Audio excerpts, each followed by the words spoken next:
Let's fast forward a little bit around 2020. COVID happens. What happens to the business? Does it change? Does it accelerate? What did you see from that sort of black swan moment?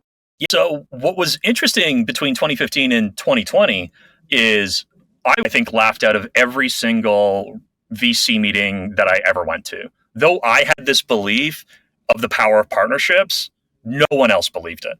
I remember going to a pitch, a partner pitch, 60-minute pitch. I'm going to go deep on what's there.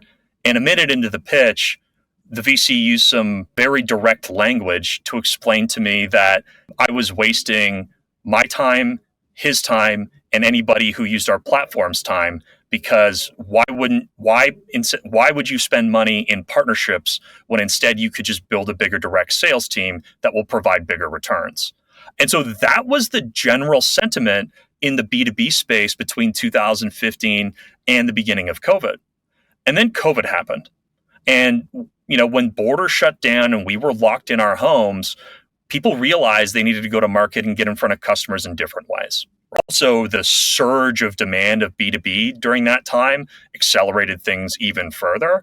But it was in that moment where people realized partnerships is about getting in front of customers you can't reach, getting in front of customers that you would never have a conversation with. And the customers that you can reach, actually being the partners had the ability to service those customers after the fact. We know the numbers, every single metric from partnerships. You're talking bigger ACV, longer LTV, the retention is higher, the experience is better for the end customer.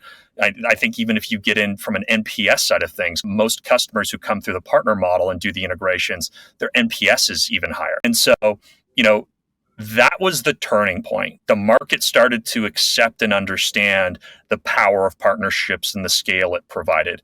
It certainly helped that companies like HubSpot and companies like Shopify that had been in market now and matured in public markets were showing that their partnership revenue was driving a lot of their growth. Not all, but an increasing portion of their growth.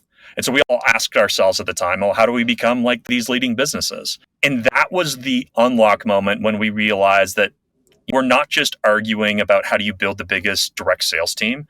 We're actually talking about how do you build a scalable, efficient, resilient go-to-market channel. And partnerships provides just that.